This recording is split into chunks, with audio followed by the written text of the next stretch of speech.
My name's Elliot. I'm going to pull a card at random out of this box, which is a business lesson, and I'm going to share it with you. And today's lesson is come back when you've got a business card.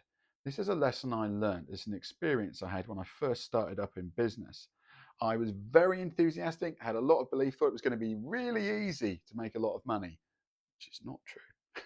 But at the time, I thought it was. And so I was at my employer telling them I'm off, I'm leaving. They bought me a Scale Electric when I left. That was a good leaving present. And this person was one of our customers. He said, I'll work with you when you go private. I said, okay.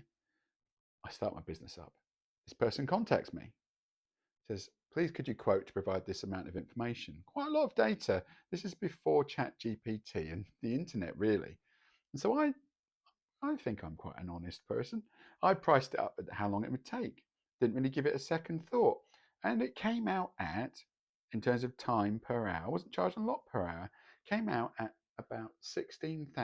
And because of how enthusiastic this person had been, I thought this was going to be the best start ever to my business life. I just thought, this is great. I've told him how long it's going to take.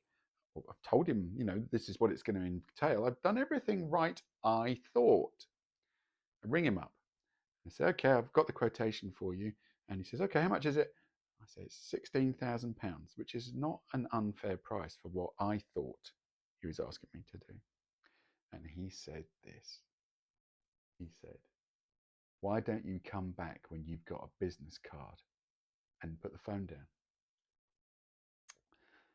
Interesting. So I was acting in good faith.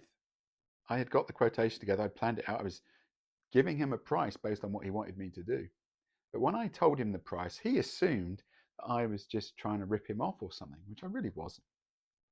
But rather than be professional and mature, I suppose, is that the right word?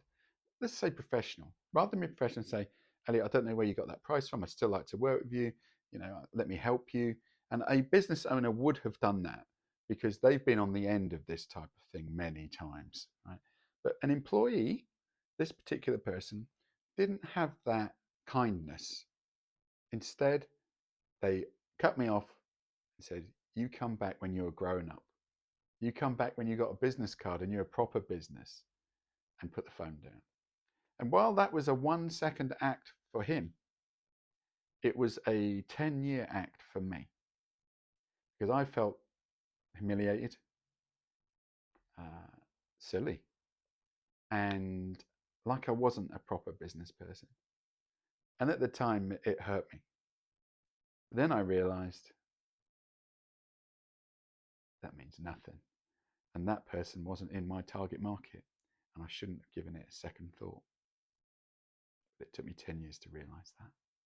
So, yeah, someone says something hurtful to you when you start up a business because they are trying to belittle you or your position or the experience you have. Just ignore them and you do your thing. And I promise you, if you do that and you don't let people eat away at your confidence, you will make progress.